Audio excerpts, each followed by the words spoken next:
Okay, students, it is my second lecture, lecture number 2.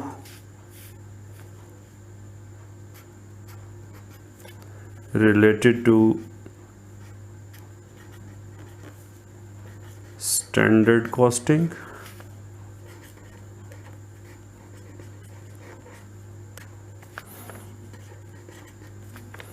Variance analysis,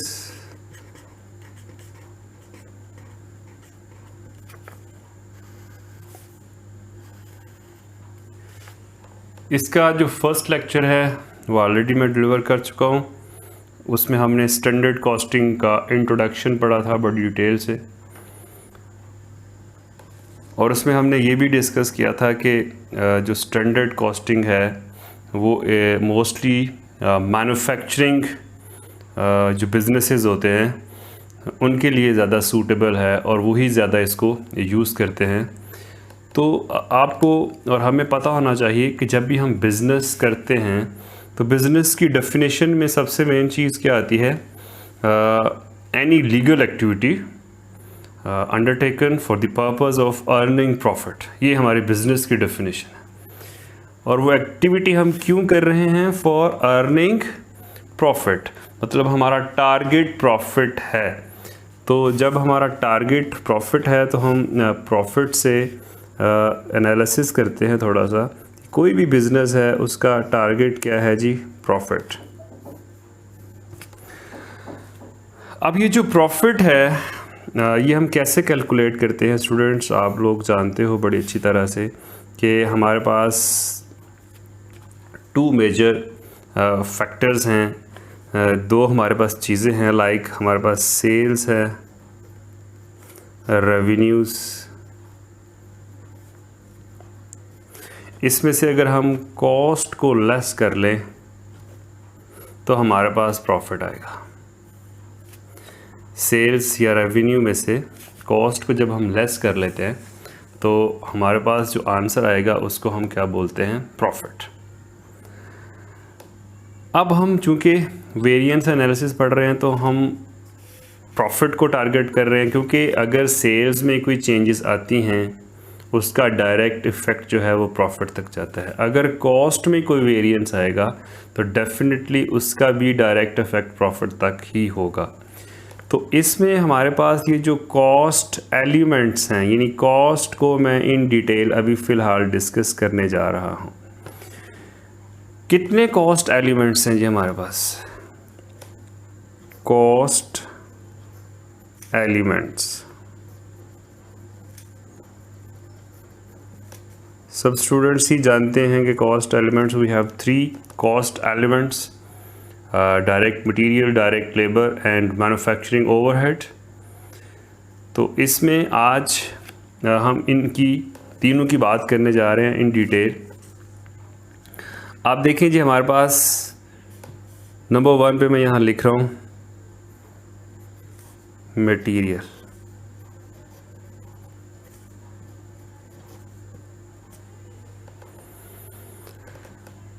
जब हम material की बात करते हैं तो याद होगा आपको, मैंने स्टैंडर्ड कॉस्टिंग के फर्स्ट लेक्चर में बताया था कि हम 1 यूनिट के ऊपर कितना मटेरियल लगेगा उसका एक स्टैंडर्ड सेट करते हैं। जब हमने स्टैंडर्ड सेट कर लिया, बाद में फिर हम क्या करते हैं, उसका एनालिसिस करते हैं कि क्या जो हमने स्टैंडर्ड सेट किया था हम उसके मुताबिक चल रहे हैं या नहीं चल रहे, कितना वेरिएंस है, फेवरेबल वेरिएंस है, अनफेवरेबल वेरिएंस है। तो ये सारी चीज़ें हमने एनालिसिस करना होती थी। ओके, अब मटेरियल में अगर आप गौर करें तो हमारे पास स्टूडेंट्स 2 तरह के वेरिएंसेस हो सकते हैं। इन दोनों को अगर आप देखें तो मटेरियल में हमारे पास प्राइस वेरिएंस हो सकता है,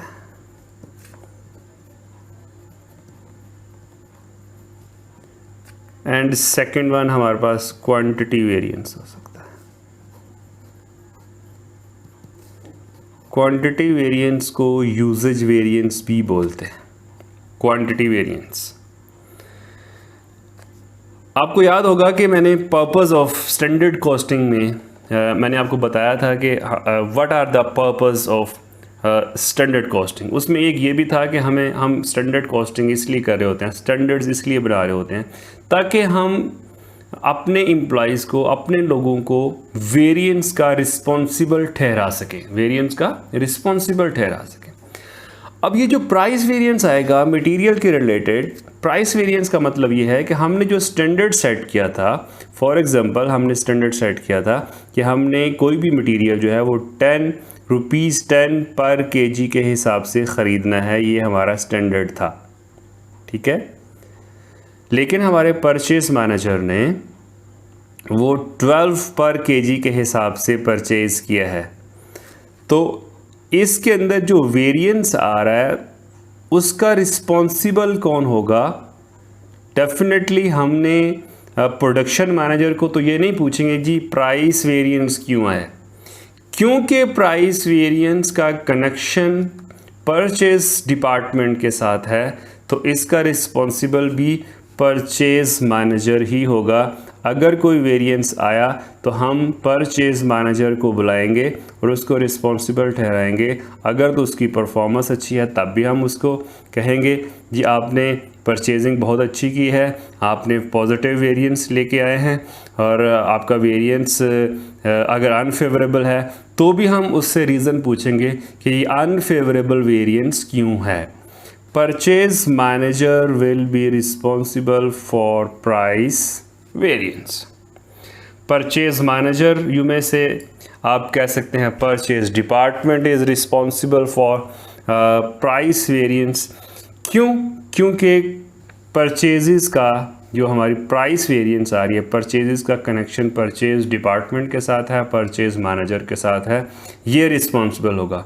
और इसमें इंटरेस्टिंग बात यह है कि अगर हम किसी को रिस्पॉन्सिबल नहीं ठहराते तो ये तो वेरिएंस चलते रहेंगे। फिर जैसे मैंने मैनेजमेंट बाय एक्सेप्शन की बात की थी, वो तो फिर मैनेजमेंट बाय एक्सेप्शन आप नहीं कर सकते, मतलब आप उस वेरिएंस को रिमूव नहीं कर सकते क्योंकि आपने किसी से पूछना नहीं है और आप किसी को रिस्पॉन्सिबल नहीं ठहरा रहे।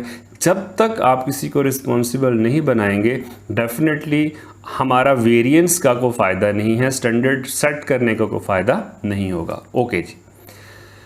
Quantity variance. क्वांटिटी वेरिएंस का मतलब ये है कि हमने एक यूनिट के ऊपर 2 kgs मटेरियल यूज़ करने के लिए बोला था, लेकिन हमारे डिपार्टमेंट ने 1.5 kgs मटेरियल यूज़ किया है एक यूनिट के लिए। अब यहाँ पर बी वेरिएंस हमारे सामने है जी। इस वेरिएंस को हम किसको कहेंगे? You are responsible for this variance. हमने स्टैंडर्ड सेट किया था, ये मैं अभी फॉर एग्जांपल आपको समझाने के लिए लिख रहा हूँ, अभी डिटेल से हम क्वेश्चंस करेंगे इसके। हमने स्टैंडर्ड बनाया था कि एक यूनिट को बनाने के ऊपर 2 kgs मटेरियल यूज़ करेंगे, लेकिन हमारे एम्प्लॉयज़ ने, हमारे प्रोडक्शन डिपार्टमेंट ने 1.5 kgs एक यूनिट के ऊपर मटेरियल यूज़ किया। तो वेरिएंस जो आ रहा है पॉजिटिव है नेगेटिव है ये बाद की बातें हैं। इस वेरिएंस के लिए हम किसको रिस्पॉन्सिबल ठहराएंगे? डेफिनेटली प्रोडक्शन मैनेजर, क्योंकि प्रोडक्शन का कनेक्शन, ये जो क्वांटिटी का कनेक्शन प्रोडक्शन मैनेजर के साथ है, production manager. Okay, quantity variance के रिलेटेड मैं यहाँ पर एक पॉइंट यहाँ पर ऐड करता चलूँ कि जो क्वांटिटी वेरिएंस है इसको हम फर्दर 2 वेरिएंसेस के अंदर डिवाइड कर सकते हैं, मतलब इसको 2 वेरिएंसेस के अंदर डिवाइड कर सकते हैं क्वांटिटी वेरिएंस को। अगर हम एक प्रोडक्ट बना रहे हैं जो उसमें मटेरियल 2 या 2 से ज़्यादा लग रहे हो, यानी अगर तो सिंगल मटेरियल है, एक ही मटेरियल हम यूज़ कर रहे हैं, तो फिर तो क्वांटिटी वेरिएंस ही हम कैलकुलेट करेंगे। लेकिन अगर हम मटेरियल 2 यानी 2 डिफरेंट टाइप्स ऑफ मटेरियल एक यूनिट बनाने के ऊपर लग रहे हैं, 2 या 2 से ज़्यादा मटेरियल यूज़ कर रहे हैं, तो फिर हम क्वांटिटी वेरिएंस को फर्दर डिस्ट्रीब्यूट करेंगे, डिवाइड करेंगे इनटू 2 वेरिएंस, जिसमें हमारे पास नंबर 1 होगा मिक्स वेरिएंस एंड नंबर 2 होगा यील्ड वेरिएंस।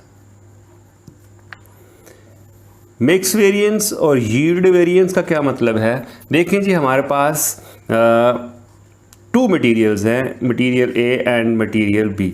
हमने स्टैंडर्ड सेट किया था कि हमें मटेरियल ए जो है वो 60% यूटिलाइज़ करना है और मटेरियल बी जो है ये 40% यूटिलाइज़ करना है। लेकिन जब हमारे प्रोडक्शन डिपार्टमेंट ने इन मटेरियल को ए और बी को मिक्स किया तो उन्होंने इसकी रेशो चेंज कर दी। मतलब उन्होंने क्या किया, उन्होंने जनाब 50-50% यूटिलाइज़ कर दिया। तो इस रेशो को चेंज करने से भी वेरिएंस आएगा, यानी अगर मिक्स रेशो चेंज कर दी उसकी वजह से जो वेरिएंस आएगा that will be mix variance. Okay, अब यील्ड वेरिएंस का मतलब है, फर्ज कर लीजिए हम 10 kgs मटेरियल यूज़ करते हैं और हम स्टैंडर्ड में ये सेट करते हैं। डेफिनेटली जो आपको पता होना चाहिए, जो मटेरियल है वो कुछ वेस्ट भी होता है, वेस्टेज होती है मटेरियल की। अगर हम स्टैंडर्ड बनाते हुए ये मटेरियल स्टैंडर्ड सेट कर रहे हैं कि हमारा ये जो मटेरियल है ये 10% इसकी वेस्टेज हो सकती है, तो फिर यील्ड कितने परसेंट होनी चाहिए, प्रोडक्शन कितने परसेंट होनी चाहिए? 90%। इसका मतलब ये हुआ जो हम प्रोडक्ट बनाएंगे, प्रोडक्ट के अंदर कितना मटेरियल बाकी रहना चाहिए? 9 kgs मटेरियल उस प्रोडक्ट के अंदर होना चाहिए। क्या किया मैंने? 10% मतलब उसको वेस्ट में क्लियर कर दिया। तो 90% यील्ड होनी ही चाहिए। लेकिन जब हमने देखा एक्चुअल में जाकर तो हमारे मटेरियल की जो वेस्टेज है वो 20% है और जो यील्ड है वो 80% है। तो इसका मतलब ये हुआ कि हम स्टैंडर्ड से वेरी कर गए हैं, हमने अपना मटेरियल वेस्ट ज़्यादा कर दिया है। इसके लिए भी डेफिनेटली जो हमारा प्रोडक्शन मैनेजर होगा उसने जिसको वो रिस्पॉन्सिबिलिटी दी होगी मिक्स की, वो मिक्स का डेफिनेटली रिस्पॉन्सिबल होगा, और यील्ड के हवाले से उसने जिसको रिस्पॉन्सिबिलिटी दी होगी वो यील्ड वेरिएंस का रिस्पॉन्सिबल होगा। लेकिन ये दोनों ही वेरिएंसेस रिलेटेड हैं प्रोडक्शन डिपार्टमेंट के। स्टूडेंट्स, ये आपको याद रखना है कि मिक्स वेरिएंस और यील्ड वेरिएंस की ज़रूरत तब पड़ेगी जब आप मटेरियल 2 या 2 से ज़्यादा यूज़ कर रहे होंगे। ओके, अब इसके अंदर हमें मज़ीद थोड़ा सा डिटेल में जाना है कि आखिर क्या वजह है कि हमारे पास प्राइस वेरिएंस और क्वांटिटी वेरिएंस हमारे सामने आ रहा है। ये वेरिएंसेस होते क्यों हैं, ये वेरिएंसेस जनरेट क्यों होते हैं? What are the causes of material price variance और what are the causes of material quantity variance? तो ये हमें इनके बारे में भी पता होना चाहिए। तो यहाँ पर मैं अगर हेडिंग दूं कि causes of material price variance. Material price variance दो तरह के वेरिएंसेस हो सकते हैं जी। अच्छा और बुरा तो सब लोग जानते हैं ना, फेवरेबल और अनफेवरेबल। तो फेवरेबल वेरिएंस हो सकता है मटेरियल प्राइस वेरिएंस, या तो फेवरेबल वेरिएंस हो सकता है या फिर एडवर्स, या जिसको आप क्या बोलते हो अनफेवरेबल वेरिएंस हो सकता है, राइट। अब हमें ये सोचना है कि वजह क्या हो सकती है, रीज़न क्या है, हमारे पास प्राइस वेरिएंस की क्या रीज़न हो सकती है। नंबर 1 यहाँ पर लिख रहा हूँ कि फेवरेबल वेरिएंस आ जाता है जी। हमने जितने का सोचा था मटेरियल ख़रीदना उससे कम क्वालिटी का, उससे कम प्राइस का हम ख़रीद लेते हैं, तो इसका मतलब है कि हो सकता है हमने पुअर क्वालिटी मटेरियल ख़रीदा हो। तो पहली रीज़न ये हो सकती है पुअर क्वालिटी, सब स्टैंडर्ड पुअर क्वालिटी मटेरियल। मतलब आपने मटेरियल ही सब स्टैंडर्ड ख़रीद लिया। अगर आप सब स्टैंडर्ड मटेरियल ख़रीद लेंगे तो उसकी प्राइस कम होगी। जब उसकी प्राइस कम होगी तो क्या होगा, वो वेरिएंस जो है वो फेवरेबल होगा, मतलब हमारे हक में आ रहा है, सस्ता ख़रीद लिया।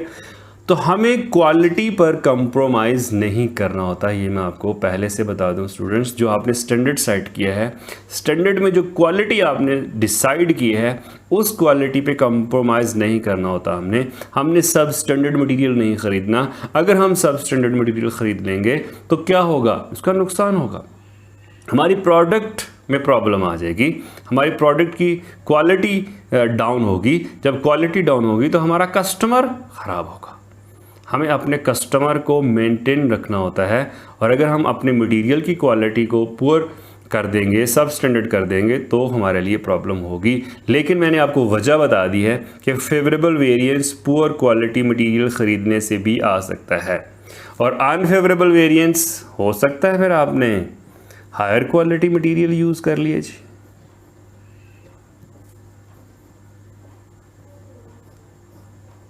हायर क्वालिटी मटेरियल यानी ज़्यादा आपने जनाब अच्छा मटेरियल ख़रीद लिया है, जो स्टैंडर्ड में सोचा था उससे भी ज़्यादा अच्छा ख़रीद लिया है।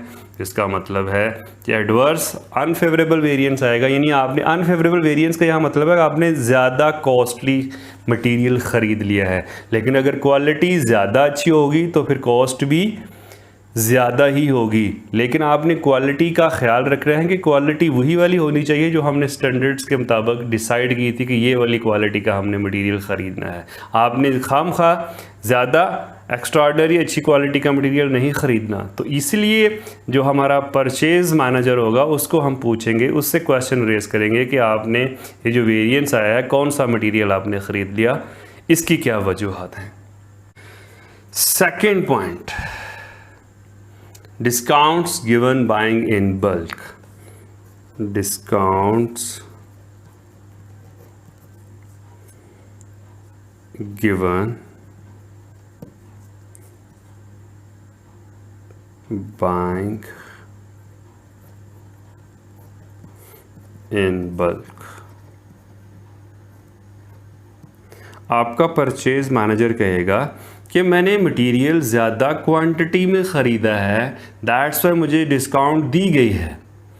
तो डिस्काउंट देने की वजह से मुझे प्राइस कम पड़ गई, दैट्स वाई फेवरेबल वेरिएंस है। ओके, और इसमें सेकंड पॉइंट हम क्या लिखेंगे, change to a more expensive supplier. Change to a more expensive supplier.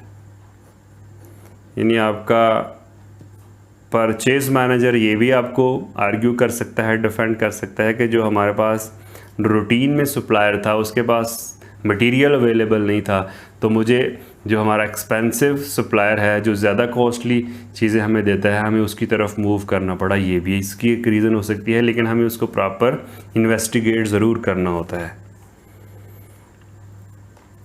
यहाँ भी हो सकता है जी, अगर प्राइस कम है तो चेंज हम कर सकते हैं, change to a cheaper supplier. अगर हम चीपर सप्लायर की तरफ मूव कर गए हैं तो प्राइसेस कम भी हो सकती हैं। बिल्कुल ठीक। नंबर 3 इसमें मैं लिखना चाहूँगा unexpected price increase. Unexpected price increase encountered। Market में जनाब अनएक्सपेक्टेड प्राइसेस बढ़ गई हैं। जैसे कि आपने देखा कि अभी कोविड-19 में मास्क जो है उसकी जब डिमांड बढ़ी तो उसकी प्राइसेस बहुत ज़्यादा अप हो गई। तो इस तरह से मटेरियल भी कुछ ऐसे हो सकते हैं कि अनएक्सपेक्टेडली अगर किसी की मटेरियल की प्राइस बहुत ज़्यादा हाई हो गई है तो उसका जो वेरिएंस है वो डेफिनेटली एडवर्स आएगा, अनफेवरेबल ही आ सकता है, फेवरेबल नहीं आ सकता। तो ये तो थी मटेरियल प्राइस वेरिएंस की कुछ काजेस रीजंस क्यों ऐसा होता है, या आप नंबर 4 बोथ साइड पे आप ऐड कर सकते हैं इनकरेक्ट बजटिंग। यानी जब आपने स्टैंडर्ड बनाए थे उस वक्त ही आपने गलतियां की थी, आपने ठीक काम नहीं किया था, आपने बहुत सारी चीज़ें इनकॉर्पोरेट नहीं की थी। दैट्स वाई हमारा जो स्टैंडर्ड है, हमारा जो बजट है वो ही इनकरेक्ट है। Now we will discuss causes of material quantity variance। क्या वजूहात हो सकती हैं मटेरियल क्वांटिटी वेरिएंस की? तो इसमें भी हमारे पास दो तरह का वेरिएंस आ सकता है जी।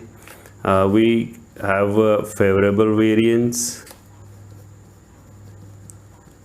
और we will have adverse or unfavorable variance।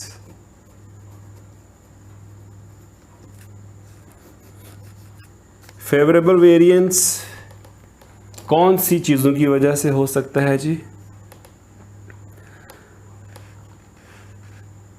Number 1, higher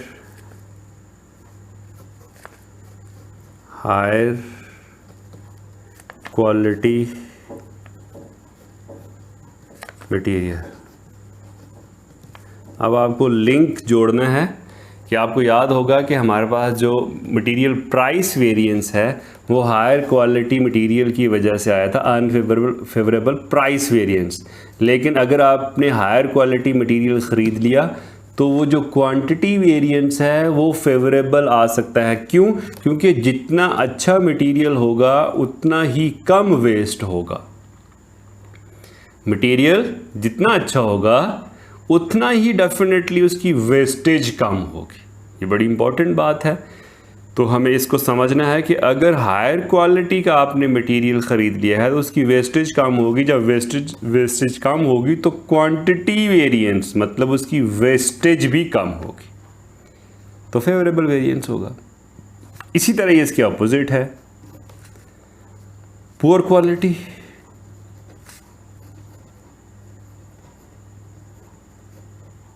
अगर मटेरियल पुअर क्वालिटी का होगा तो क्या होगा? वेस्टेज ज़्यादा होगी। अगर उसकी वेस्टेज होगी तो अनफेवरेबल वेरिएंस आ जाएगा जी। इसमें तो कोई प्रॉब्लम नहीं होनी चाहिए। Number 2, more efficient use of material. बिल्कुल ये भी एक रीज़न हो सकती है। More efficient use of material, यानी आपने मटेरियल बहुत अच्छे तरीके से यूज़ किया है, दैट्स में उसकी वेस्टेज कम हुई है। ये भी हो सकता है जी। इसमें नंबर 2 क्या हो सकता है जी? Less experience staff using more material. Less experienced staff, यानी आपके पास स्टाफ एक्सपीरियंस्ड नहीं है, वो क्या कर रहा है? Are using more material.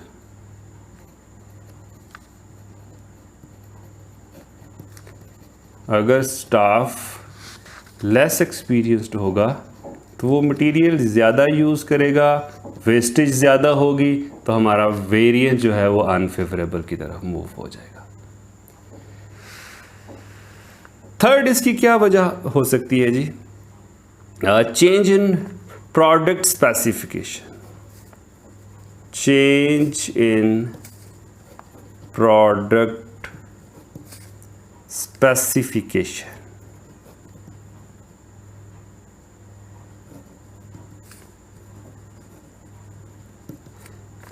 Similar होगी दोनों साइड्स पे। Change in product specification. अब इसका क्या मतलब हुआ? Change in product specification. हो हो सकता है कि आपने जो मटेरियल की स्पेसिफिकेशन रखी थी, आपने जो प्रोडक्ट है उसको टोटली चेंज कर दिया है। पहले हमारे पास जो प्रोडक्ट थी वो हम सोच रहे थे कि उस हमारे प्रोडक्ट का वेट 5 kg होना चाहिए था, लेकिन मार्केट में डिमांड चेंज हुई तो 5 kg की बजाय हम चाह रहे हैं कि हमारी जो प्रोडक्ट है उसका जो वेट है वो कम हो, मटेरियल कम यूज़ करें। तो हो सकता है कि आपने वेट कम करने के लिए अपना मटेरियल कम किया। जब मटेरियल कम करेंगे तो डेफिनेटली कम यूज़ होगा मटेरियल। जब मटेरियल कम यूज़ होगा तो जो वेरिएंस आएगा वो फेवरेबल हो जाएगा। इसी तरह से आपने हो सकता है कि आपने स्पेसिफिकेशन प्रोडक्ट की इस तरह से चेंज किया है कि ज़्यादा वेट मटेरियल प्रोडक्ट रिक्वायर्ड है, तो आप ज़्यादा मटेरियल यूज़ करने लग गए, उसके ऊपर मटेरियल की रिक्वायरमेंट बढ़ गई है। यानी प्रोडक्ट का डिज़ाइन आप चेंज कर देंगे, स्पेसिफिकेशन चेंज कर देंगे। तो क्योंकि मार्केट में डिमांड के हिसाब से हम चीज़ें कर रहे होते हैं, तो हो सकता है इस वजह से प्रोडक्ट स्पेसिफिकेशन चेंज कर दें, तो उसकी वजह से हमारा जो मटेरियल ज़्यादा यूज़ हो रहा है तो अनफेवरेबल वेरिएंस। यानी ये आप कह सकते हैं कि इसके अंदर हम किसी को ज़्यादा रिस्पॉन्सिबल या ज़्यादा हम उसको किसी को नहीं कह सकते, क्योंकि हमने ख़ुद से ही मार्केट के हिसाब से अपनी स्पेसिफिकेशन प्रोडक्ट की स्पेसिफिकेशन को चेंज किया। या फाइनली क्या हो सकता है जी, आपकी बजटिंग इनकरेक्ट है। दोनों साइड्स पे हो सकता है, यानी वो भी गलती के चांसेस हैं कि ऐसा भी पॉसिबल हो सकता है। ओके, अब हम बात करेंगे मटेरियल की, तो हमने बात कर ली। अब हम बात करेंगे लेबर वेरिएंसेस की। तो लेबर वेरिएंसेस भी हो सकते हैं, जैसे कॉस्ट एलिमेंट्स मैंने आपको बताया है 3 हैं, तो मटेरियल वेरिएंसेस के बाद we will have labour variances. दो तरह के लेबर वेरिएंसेस हैं, जिसमें आप नंबर 1 कहेंगे लेबर रेट वेरिएंस।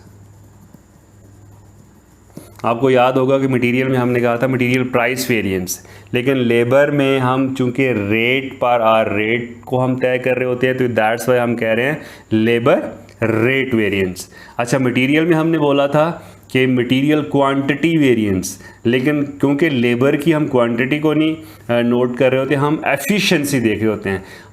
हम इसको कह सकते हैं कि एफिशिएंसी वेरिएंस। एफिशिएंसी वेरिएंस,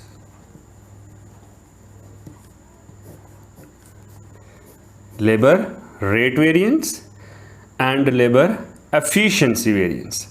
अब आपको ये देखना होगा कि हम अगर लेबर रेट वेरिएंस आता है तो who will be responsible for labour rate variance, किसको पूछेंगे।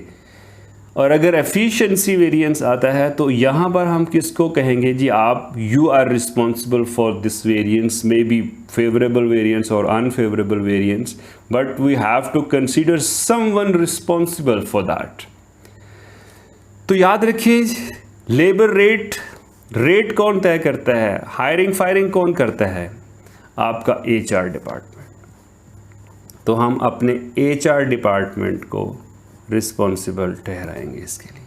और लेबर कहाँ पर काम कर रही है, प्रोडक्शन डिपार्टमेंट में, तो प्रोडक्शन मैनेजर को हम रिस्पॉन्सिबल ठहराएंगे एफिशिएंसी। अगर आपकी लेबर एफिशिएंट नहीं है, प्रॉपर काम नहीं कर रही, जो टारगेट्स दिए थे वो मीट नहीं हो रहे, तो हमारा जो प्रोडक्शन मैनेजर होगा हम उसको बुलाएंगे और पूछेंगे जी आपकी लेबर इतनी सुस्त क्यों है, लेज़ी क्यों है, ये एफिशिएंट क्यों नहीं है। आपकी लेबर को एफिशिएंट होना चाहिए, आपकी लेबर को एफिशिएंट होना चाहिए। अब HR डिपार्टमेंट में हम देखेंगे कि हमारे जो वेरिएंसेस हैं डेफिनेटली फेवरेबल भी हो सकता है और अनफेवरेबल भी हो सकता है। If will have labour rate variance favourable, तो इसकी क्या वजूहात हो सकती हैं फेवरेबल वेरिएंस की, और अगर हमारे पास we will have unfavourable variance तो इसकी क्या काजेज़ हो सकती हैं, जैसे हमने मटेरियल के लिए देखा। सिमिलरली अगर हमारी एफिशिएंसी जो वेरिएंस है वो भी फेवरेबल और अनफेवरेबल हो सकता है, तो उसके लिए भी हमें पता होना चाहिए कि फेवरेबल वेरिएंस की क्या वजूहात हो सकती हैं या हैं, ताकि हम उसको रिमूव कर सकें, और अनफेवरेबल की क्या रीज़न्स हो सकती हैं, ये हमें पता होना चाहिए। तो हम सबसे पहले बात कर लेते हैं कि हमारे पास जो लेबर रेट वेरिएंस है वो फेवरेबल क्यों हो सकता है। तो मैं नंबर 1 यहाँ पर मेंशन करना चाहूँगा, लोअर स्किल्ड स्टाफ। कि आपका जो स्टाफ है वो हाईली स्किल्ड नहीं है। तो क्या होगा जी, जब आपका स्टाफ, आपकी लेबर हाईली स्किल्ड नहीं होगी तो वो कम लेबर रेट पर भी काम करने के लिए तैयार हो जाएगी। जब कम लेबर रेट पे तैयार हो जाएगी तो क्या होगा, आपका जो वेरिएंस है वो आपकी फेवर में चला जाएगा, यानी कंपनी को तो सस्ता होगा लेकिन उसके नुकसानात भी हो सकते हैं। अच्छा जी, अनफेवरेबल इसके अपोजिट है, vice versa. High skilled staff अगर आप रख लेते हैं तो हाई स्किल्ड स्टाफ अगर आप रख लेते हैं तो क्या होगा जी, उनको ज़्यादा पेमेंट करनी पड़ेगी। लेकिन हमें देखना पड़ेगा कि हमने ऐसा क्यों किया, हमें प्रॉपर लॉजिक चाहिए, हमें ऑथेंटिक सोर्सेस चाहिए कि ऐसा क्यों हुआ है, तभी जाके हम सेटिस्फाई होने वाले हैं। ओके, फेवरेबल वेरिएंस क्यों हो सकता है जी, कट इन ओवर टाइम या बोनसेस वगैरह। बोनस वगैरह अगर आपने कोई उसमें कट डाउन कर दिया है, ओवर टाइम अक्सर ऐसा होता है कि कंपनीज़ के अंदर ओवर टाइम अगर कोई एम्प्लॉइज़ लगाते हैं तो उसको ज़्यादा रेट मिल रहा होता है। अगर उस ओवर टाइम रेट में आपने कोई डिडक्शन कर दी है तो ज़ाहिर है उसकी वजह से आपको, आपकी जो लेबर है वो आपको सस्ती होगी, तो सस्ती होगी तो फेवरेबल चली जाएगी। तो ये भी एक वजह हो सकती है। या इनकरेक्ट बजटिंग हो सकती है जी। या इसके अपोजिट क्या होगा जी, अगर आपने ओवर टाइम रेट बढ़ा दिया है, लेबरर बोल रहे हैं जी हमें ओवर टाइम अगर लगाना है तो हमें ज़्यादा पेमेंट चाहिए, तो इसकी ये भी एक वजह हो सकती है कि आपको ज़्यादा डिमांड आ गई कोई प्रोडक्ट बनाने के लिए, तो आपको लेबरर को आप बोल रहे हैं कि हमें ओवर टाइम लगवाना है, तो वो आगे से रिक्वायर कर रहे हैं कि जी अगर आप ओवर टाइम हमसे मांगते हैं तो हमें इंक्रीज़ करें हमारा ओवर टाइम जो रेट है। तो इंक्रीज़ हो सकता है इन ओवर टाइम, या कोई आप बोनस वगैरह उनको दे सकते हैं, इस तरह से एक्स्ट्रा इंक्रीज़ कर सकते हैं। तो या फिर इनकरेक्ट बजटिंग हो सकती है। तो ये थे जी हमारे पास 2 काजेज़ हैं कि हमारे पास क्यों रेट वेरिएंस आ सकता है।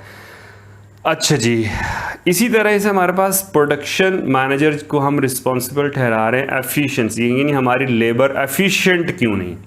देखें जी, अगर हमारी लेबर अगर एफिशिएंट नहीं है तो आपको पता होना चाहिए कि हो सकता है वो स्किल्ड ना हो, ठीक है ना। अगर तो लोअर स्किल्ड होगी लेबरर यानी स्टाफ, तो क्या होगा, उनकी एफिशिएंसी नहीं होगी। जब एफिशिएंसी नहीं होगी तो वो अनफेवरेबल वेरिएंस होगा। वो ज़्यादा टाइम यूज़ करेंगे कोई भी चीज़ बनाने के लिए, कोई भी प्रोडक्ट बनाने के लिए। और अगर आपकी हाई स्किल्ड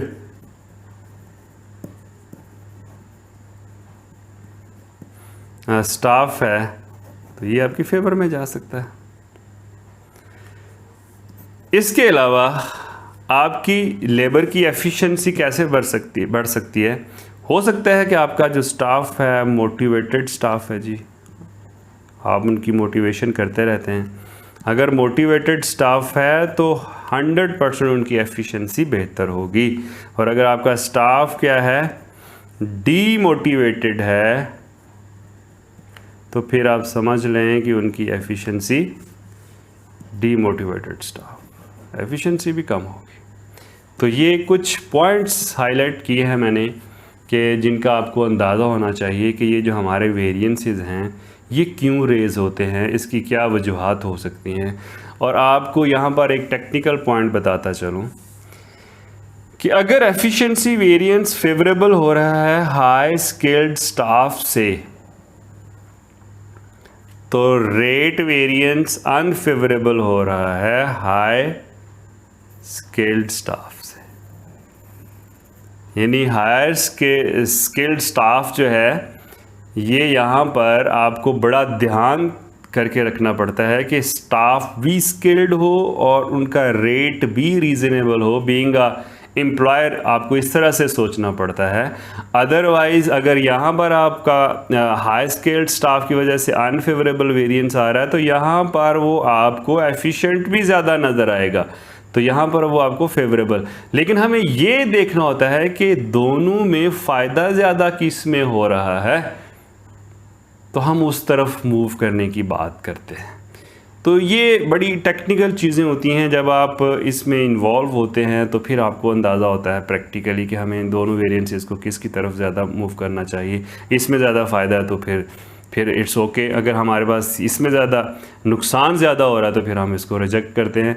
तो हमें ये एनालिसिस करना होता है। इसीलिए स्टैंडर्ड कॉस्टिंग के अंदर हम वेरिएंस को एनालिसिस करते हैं, इन्वेस्टिगेट करते हैं कि ऐसा क्यों है। जब आप क्यों क्वेश्चन रेज कर लेते हैं तो फिर आप यहाँ इस डिसीजन पर भी पहुँच जाते हैं कि हमें किसकी सिलेक्शन करनी है।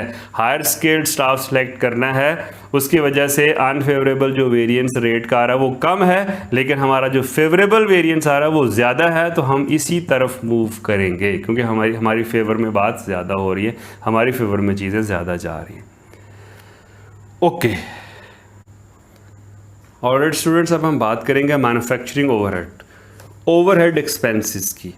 जैसे कि आप जानते हो कि जो हमारे पास डायरेक्ट मटेरियल कॉस्ट है और डायरेक्ट लेबर कॉस्ट है ये वेरिएबल कॉस्ट है, मतलब that change with the change in production level. लेकिन जो ओवरहेड एक्सपेंसेस हैं ये कॉम्बिनेशन हैं fixed overhead and variable overhead, यानी इसमें फिक्स्ड कॉस्ट भी है और वेरिएबल कॉस्ट भी है।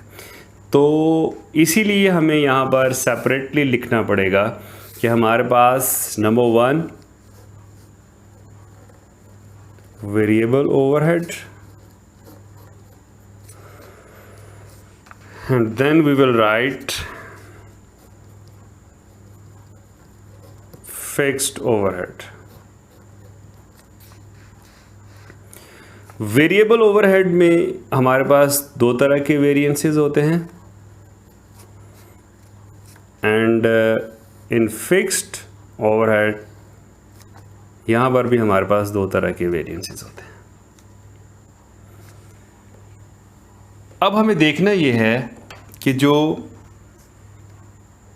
वेरिएबल ओवरहेड है इसमें कौन से दो तरह के वेरिएंसेस होते हैं, जिसमें नंबर 1 हम लिखेंगे यहाँ पर, हम इसको बोलते हैं स्पेंडिंग वेरिएंस। यानी ये भी एक्सपेंडिचर के रिलेटेड है, रेट के रिलेटेड है, दैट्स वाई इसको हम स्पेंडिंग वेरिएंस बोल रहे हैं। और सेकंड वन, जिस तरह से लेबर की बात हमने की थी, तो लेबर में सेकंड वेरिएंस जो था वो एफिशिएंसी वेरिएंस था। तो यहाँ पर ओवरहेड के अंदर भी हमारे पास जो ओवरहेड वेरिएबल ओवरहेड के रिलेटेड वेरिएंस होगा उसको हम बोलेंगे efficiency variance.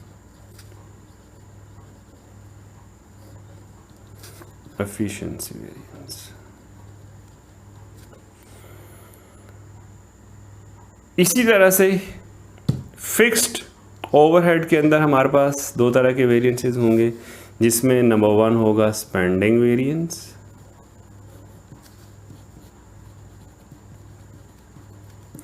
And number 2 volume variance.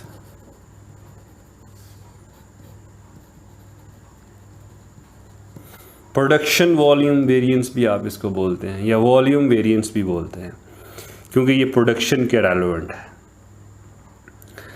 अब स्टूडेंट्स यहाँ पर मैं आपको एक बात बताता चलूँ कि ये जो हमारे पास वॉल्यूम वेरिएंस है ये सबसे अहम वेरिएंस इसलिए है कि ये कंपनी के कंट्रोल में नहीं होता। कंपनी के कंट्रोल में कैसे नहीं होता, इसको ज़रा थोड़ा सा मैं आपको समझा दूँ। सपोज़ हमारे पास एक बिल्डिंग है जिसका हम 10,000 रुपीज़ हम रेंट पे करते हैं।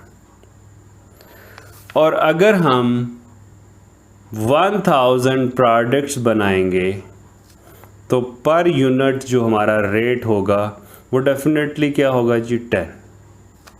एक यूनिट का जो फिक्स्ड कॉस्ट हमें पड़ रही है वो 10 पड़ रही है। अच्छा जी, अब होगा क्या, ये जो हम 1000 यूनिट्स प्रोड्यूस कर रहे हैं तो ये हम इसलिए कर रहे हैं कि मार्केट में 1000 यूनिट्स की डिमांड है। अगर मार्केट में इन यूनिट्स की डिमांड कम हो जाती है, जो कि इसका लिंक किसके साथ बन रहा है, प्रोडक्शन डिपार्टमेंट के साथ इसका लिंक नहीं है, इसका लिंक बन रहा है आपका मार्केटिंग डिपार्टमेंट के साथ, सेल्स डिपार्टमेंट के साथ।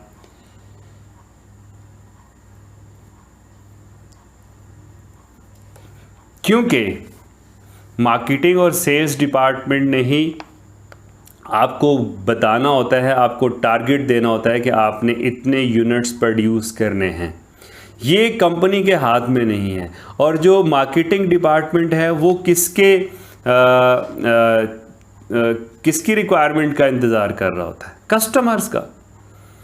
अगर कस्टमर ही प्रोडक्ट ख़रीदना नहीं चाह रहे, कस्टमर की तरफ से डिमांड नहीं आ रही, तो कंपनी क्या कर सकती है, यानी कंपनी अपनी प्रोडक्शन को कस्टमर्स की डिमांड के मुताबिक कम या ज़्यादा करेगी। इसीलिए इसको हम बोलते हैं कि जो प्रोडक्शन है हम ज़्यादा कर सकते हैं, हम 1000 से भी ज़्यादा कर सकते हैं, लेकिन अगर कस्टमर से डिमांड ही नहीं है तो हम इसको ज़्यादा कैसे करेंगे। हम यूनिट्स प्रोड्यूस करके हम गोडाउन में थोड़ी रखेंगे। हमारा टारगेट यूनिट्स प्रोड्यूस करके सेल करने का है, ना कि यूनिट्स प्रोड्यूस करके अपनी गोडाउन में रखने का, और उसकी अलग से एक हमारे पास होल्डिंग कॉस्ट हमारी बन जाएगी। तो ये बड़ा इम्पॉर्टेंट पॉइंट है कि जो हमारा वॉल्यूम वेरिएंस है, इसके लिए कंपनी या प्रोडक्शन डिपार्टमेंट को ज़्यादा रिस्पॉन्सिबल नहीं ठहराया जाता, क्योंकि ये प्रोडक्शन डिपार्टमेंट के कंट्रोल में नहीं है। इसके अलावा जो हमारे वेरिएंसेस हैं, जिसको भी ये इंटरनल मैटर्स हैं कंपनी के, इसमें हम जिसको भी रिस्पॉन्सिबल ठहराएंगे तो डेफिनेटली ये कंपनी के कंट्रोल में होता है, लेकिन volume variance is not in control of the company. अब स्टूडेंट्स, मोस्ट इम्पॉर्टेंट चीज़ ये है कि ये हमारे पास ये जो एनालिसिस आपके सामने है, इस एनालिसिस को हम लोग 4 वेरिएंस एनालिसिस भी बोलते हैं। क्या बोल रहे हैं जिसको 4 वेरिएंस एनालिसिस, 1 2 3 4, ये हमारे पास 4 वेरिएंस एनालिसिस है। लेकिन समटाइम क्या होगा कि हमें पूछा जाएगा कि आप 4 वेरिएंस एनालिसिस करके दें, 3 वेरिएंस एनालिसिस करके दें, 2 वेरिएंस एनालिसिस करके दें। तो फिर क्या होगा, जब हम इस 4 वेरिएंस को कन्वर्ट करेंगे इनटू 3 वेरिएंस एनालिसिस, अगर मैं इसकी नंबरिंग कर लूँ, ये नंबर 1 पर है, इसको हम नंबर 2 कंसीडर कर रहे हैं, ये नंबर 3 पे है और ये नंबर 4 पे है।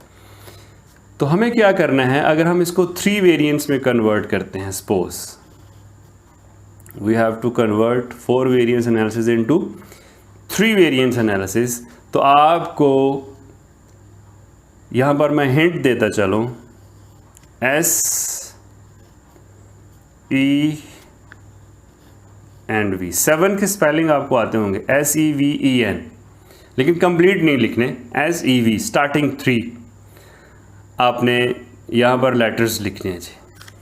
S का मतलब है स्पेंडिंग वेरिएंस,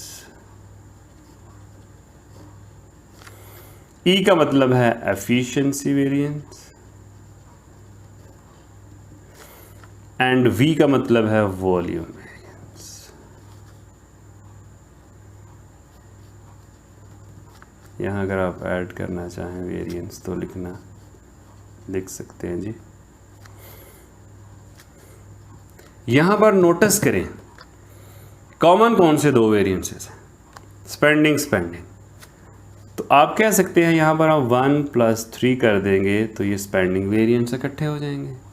एफिशिएंसी सिंपल है, तो ये 2 को रिप्रेजेंट करेगी, प्रीवियस 2 को, और वॉल्यूम वेरिएंस किसको रिप्रेजेंट करेगा, 4 को रिप्रेजेंट करेगा। तो इस तरह से हमारा जो 4 वेरिएंस एनालिसिस था that has been converted into, इसको क्या बोलोगे, 3 variance analysis.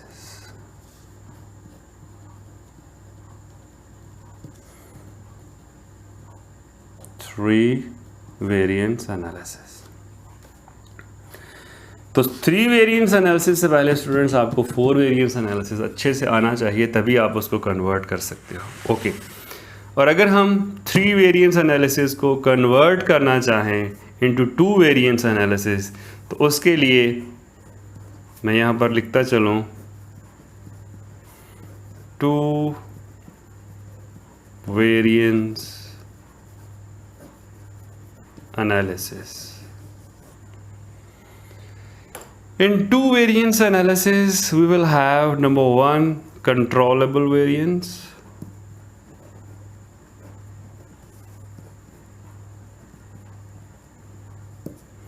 and number 2 uncontrollable variance. और आपको याद होगा मैंने बताया था कि हमारे पास कंट्रोलेबल वेरिएंसेस कौन से हैं और अनकंट्रोलेबल वेरिएंसेस कौन से हैं। अगर आप नोटिस करें तो ये जो हमारे पास स्पेंडिंग वेरिएंस और एफिशिएंसी वेरिएंस है, ये दोनों ही हमारे पास कंट्रोलेबल वेरिएंसेस हैं। मतलब आप इन दोनों को कंबाइन कर लें तो यहाँ पर अगर मैं लिखना चाहूँ तो मैं लिख सकता हूँ 1 + 3 तो ऑलरेडी आपने किया होगा, प्लस इसके अंदर 2 भी ऐड कर दें तो ये हमारे पास बन जाएगा कंट्रोलेबल वेरिएंस। मतलब स्पेंडिंग एफिशिएंसी दोनों को ऐड करेंगे तो आप इसे क्या कहोगे, कंट्रोलेबल वेरिएंस। और जो वॉल्यूम वेरिएंस है वो आपको ही पता है, वैसे ही अनकंट्रोलेबल वेरिएंस हमारे पास एक ही है। तो हमने यहाँ पर सेपरेट कर दिया है कंट्रोलेबल वेरिएंसेस को और अनकंट्रोलेबल वेरिएंसेस को। ये आपको मैंने स्टूडेंट्स एक स्ट्रक्चर बताया है कि we will have 2 variants for material, 2 variants for labor and 4 variance analysis in overhead. We will have 3 variance analysis in overhead and we will have 2 variance analysis in overhead. मतलब हम overhead expenses के अंदर, manufacturing expenses के अंदर, manufacturing overhead जो है उसके अंदर हम 4 variance, 3 variance and 2 variance analysis कर सकते हैं। तो मोस्टली क्वेश्चन के अंदर आपको ये पूछा जा सकता है, क्वेश्चन में रिक्वायर्ड किया जा सकता है कि calculate 2 variance, 3 variance and 4 variance analysis. तो अब मैं आपको इसके बाद ये तो थ्योरेटिकली सारा कुछ बता दिया, अब हम न्यूमेरिकली सॉल्व करेंगे in my 3rd lecture. So wait for the 3rd lecture. Thank you.